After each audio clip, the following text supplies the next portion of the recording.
వస్తున్నా అక్కడికి కూడా వస్తున్నా. తొందరవాడు అంత తొందర ఎందుకు? నీది కూడా మేనేజ్మెంట్ కోటానే తెలుసు కదా. ఆ గట్టిగా అరుస్తున్నాయని కూడా మేనేజ్మెంట్ కోటానే. సో అదేవిధంగా అధ్యక్ష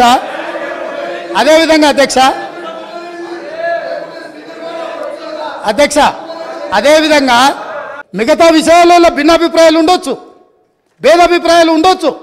కానీ డ్రగ్స్ మహమ్మారిని నిషేధించడానికి నిర్వీర్యమైపోతున్న యువతను, చిన్న చిన్న పాఠశాలల ఆడపిల్లలు బలైపోతున్న ఈ మహమ్మారిని నిషేధించడానికి ఈ దాన్నైనా అభినందించడానికి మన ప్రభుత్వాన్ని మీరు అభినందించడానికి మీకు మనసు రాలేదా అని నేను అడుగుతున్నా అధ్యక్ష.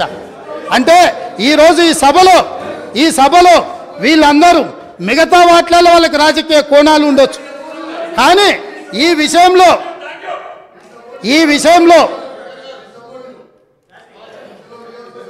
రన్నింగ్ కామెంట్ చేయకండి దయచేసి ప్లీజ్.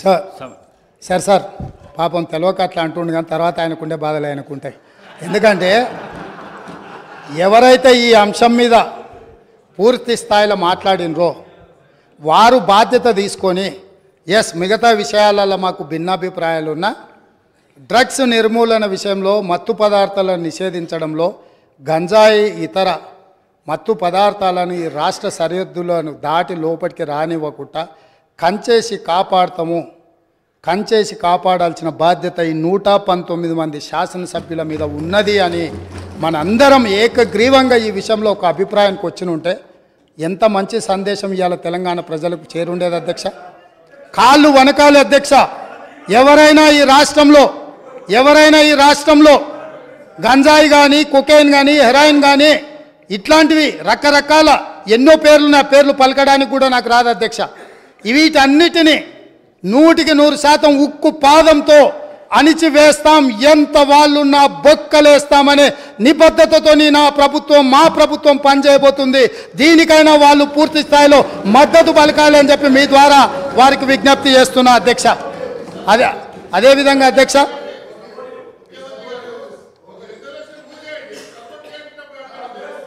ఇప్పుడు గవర్నర్ గారి ప్రసంగంలోనే ఈ అంశాన్ని స్పష్టంగా ప్రస్తావించిన. వారు ఎంతసేపు మాట్లాడినరో మీరు సమయం తీయండి.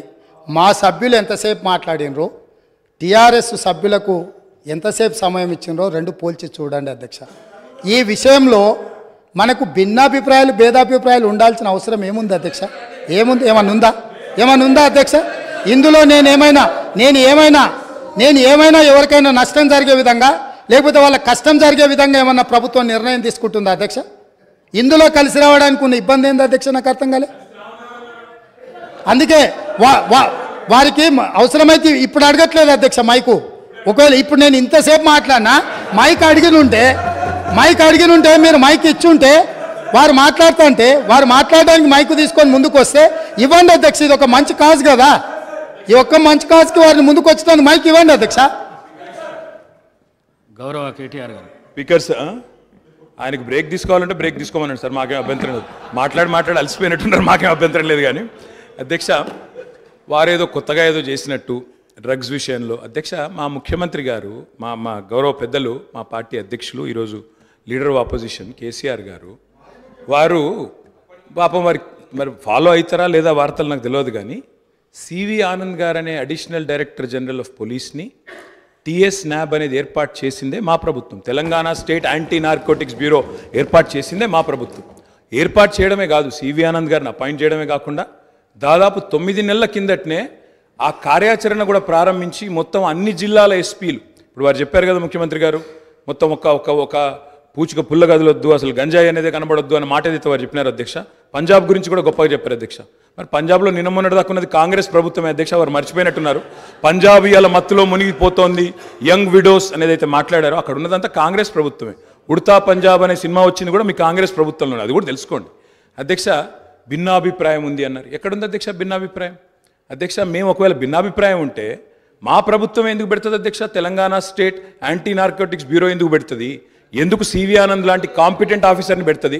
సరే మీరు తీసేసింది ఆయన, అది వేరే విషయం. కానీ సివి ఆనంద్ లాంటి కాంపిటెంట్ ఆఫీసర్ని ఎందుకు పెడతాం అధ్యక్ష? ఇంకో మాట అధ్యక్ష, ఇట్లాంటి విషయాలు ఇప్పుడు ఈరోజు కాదు అధ్యక్ష, ఇట్లాంటి విషయాల్లో గౌరవ ముఖ్యమంత్రి గారు ఆనాడు కేసీఆర్ గారు మరి షీ టీమ్స్ పెట్టినా, రాష్ట్ర ప్రయోజనాలకు సంబంధించి ఏ అంశం పెట్టినా, ఈరోజు డ్రగ్స్ విషయంలో మీరు మాట్లాడినా ఒక 100% కాదు అధ్యక్ష, 1000% మా పార్టీ నుంచి పూర్తి సహకారం ఉంటుంది ఈ విషయంలో. వారికి కన్ఫ్యూజన్ అవసరం లేదు, వారికి ఇంకేమైనా అనుమానాలు ఉంటే నేను చెప్తా ఉన్నా. భిన్నాభిప్రాయాలు అన్నారు, మేము అభిప్రాయం చెప్తే కదా అధ్యక్ష భిన్నాభిప్రాయం ఉండడానికి. అది మేమే చెప్పినాము, మేమే మా ప్రభుత్వం ఉన్నప్పుడే ఏర్పాటు చేసిన సంస్థ. ఇవాళ మీరు క్రెడిట్ తీసుకుంటా అనుకోవచ్చు.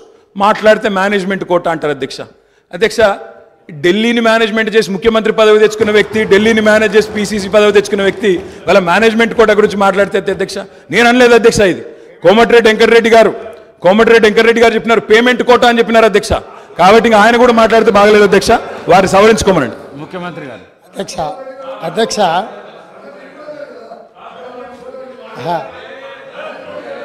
అధ్యక్ష సభ్యుడికి ఇట్లయినా పరివర్తన వస్తుందేమని నేను అనుకున్నా. స్పష్టంగా ఒక అంశానికే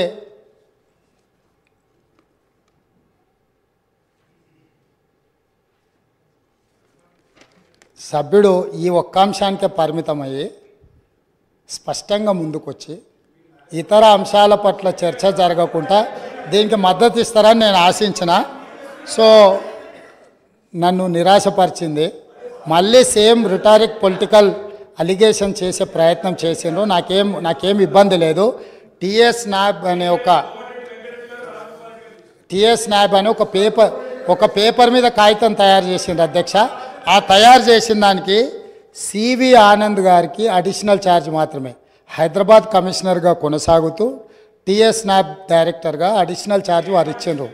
ఒక్క నిమిషం వస్తున్నా, అక్కడికి వస్తున్నారు. మీరే ఏర్పాటు చేసారు. ఏర్పాటు చేసిన దాంట్లో ఏమేం లేకుండా చేసిండ్రు కూడా అవి కూడా చెప్తాయి, ఎందుకంటే ఇక మీరు మొదలు పెట్టారు కాబట్టి మొత్తం చెప్పాలి కదా. సో అడిషనల్ ఛార్జ్ ఇవ్వడంతో ఆయన ఇక్కడ అక్కడ దృష్టి పెట్టలేకపోయింది. ఒకటి, వాళ్ళు ఒక స్టాఫ్ ప్యాటర్న్ వర్కౌట్ చేసి ఇచ్చారు. 301 మంది సిబ్బంది కావాలా, ఈ సిబ్బందిని అంతా మాకు ఇవ్వాలి, దీన్ని నిషేధించాలని ప్రభుత్వానికి నివేదిక ఇచ్చారు. 10% సిబ్బందిని కూడా వాళ్ళకి ఇవ్వలే. 29 కోట్ల రూపాయలు వాహనాల కొనుగోలు కానీ ఇతర ఆఫీస్కు సంబంధించిన అంశాలను మాకు ఏర్పరచుకోవడానికి 29 కోట్ల రూపాయలు బడ్జెట్ కావాలని రాష్ట్ర ప్రభుత్వానికి అడిగారు. ఒక్క రూపాయి కూడా ఈ రోజు వరకు ఇవ్వలే. టిఎస్ నాబ్ అనే ఒక పేపర్ సంస్థను ఏర్పాటు చేసి దానికి అడిషనల్గా ఒక ఏడీజీ సిటీ కమిషనర్ గారిని పెట్టి ఆ సంస్థను నిర్వీర్యం చేసిండ్రు. కాబట్టి నేను అవన్నీ విమర్శల జోలికి వెళ్ళలే. కాకపోతే వారు ఇప్పుడు చెప్పిండ్రు కాబట్టి నేను ఇవన్నీ చెప్పాల్సి వస్తుంది. అందుకే ఈరోజు నేను ఫుల్ టైం ఏడీజీని దానికి వేసినాను. ఇమ్మీడియట్గా 29 కోట్లు కాదు, అవసరమైతే మీరు 50 కోట్లు తీసుకోండి. ఇది నా రాష్ట్ర భవిష్యత్తు, ఇది మన పిల్లల భవిష్యత్తు. ఇవాళ మన కుటుంబంలో మనం ఏ విజయం సాధించినా, ఏ స్థాయికి ఎదిగినా తెలిసి తెలియని వయసులో పిల్లలు ఇట్లాంటి వాటిని బారిన పడితే మన కుటుంబాలు అన్నీ కూడా ఆ దుఃఖాన్ని లెక్క కూడా పెట్టలేం. ఈరోజు ఎన్నో పాఠశాలల ఈరోజు ఇట్లాంటి ఫిర్యాదులు వస్తున్నాయి. నేను వాటన్నిటి గురించి ఎక్కువ ప్రస్తావించదలుచుకోవాలి ఇక్కడ. ఎందుకనంటే వాళ్ళు ఎంతో రెప్యుటేషన్ ఎంతో కష్టపడి సంపాదించుకున్నారు. ఎవరి మీద ఎక్కడ ఏ పాఠశాలలలో ఏమి ఇబ్బందులు ఉన్నాయనే వివరాలు నేను ఇక్కడ సభలో చెప్పదలుచుకోలేదు. ఎందుకనంటే ఆ కుటుంబాలకు కానీ లేకపోతే ఆ పాఠశాలలకు కానీ కాలేజీలకు కానీ రెప్యుటేషన్ దెబ్బతింటుంది. గత ప్రభుత్వం పేపర్ మీద తెలంగాణ స్టేట్ యాంటీ నార్కటిక్ బ్యూరోను స్టార్ట్ చేసింది నిజం, దానికి ఒక హైరార్కీని డిసైడ్ చేసింది నిజం, దానికి అడిషనల్ ఛార్జ్ చేసి తూతూ మంత్రంగా చేసింది నిజం. వాళ్ళు 29 కోట్ల రూపాయలు అడిగితే 1 రూపాయి కూడా ఇవ్వండి నిజం. వీటన్నిటిని సమీక్షించి అందుకే నేను ఏమంటున్నా అంటే ఈ ఒక్క విషయంలో విమర్శల జోలికి వెళ్లకుండా ఈ తెలంగాణ సమాజాన్ని ఒక బలమైన సమాజంగా, ఈ తెలంగాణ సమాజం అంటే ఒక ఉద్యమాల గడ్డ, తరతరాలుగా మనము నిటారుగా నిలబడి కొట్లాడిన చరిత్ర ఉన్న గడ్డ. ఇవాళ ఈ గడ్డ మీద గంజాయి మొక్కలు మొలుస్తుంటే, గంజాయి వనాలు పెరుగుతుంటే ఎక్కడెక్కడోడో ఇక్కడికొచ్చి పక్క రాష్ట్రాల్లోడు పక్క దేశాలోడు వివిధ మాదక ద్రవ్యాలు ఇక్కడికి తీసుకొచ్చి మన పిల్లలకు నేర్పి మన పిల్లలు మన రాష్ట్ర భవిష్యత్తును నాశనం చేస్తుంటే ఇక్కడ కూడా మనం రాజకీయాలు చర్చించుకుంటూ ఉంటే సమాజం మనల్ని క్షమించదు. దయచేసి ఒక్క విషయంలో సభలో ఉన్న అన్ని పార్టీలను నేను విజ్ఞప్తి చేస్తున్నా, అది భారతీయ జనతా పార్టీ కావచ్చు, ఎంఐఎం కావచ్చు, సిపిఐ కావచ్చు, సభలో ప్రాతినిధ్యం లేని రాజకీయ పార్టీలకు కూడా నేను వేదిక మీద నుంచి విజ్ఞప్తి చేస్తున్నా, ఇది మన సమాజానికి పట్టిన చీడ పీడ, దీన్ని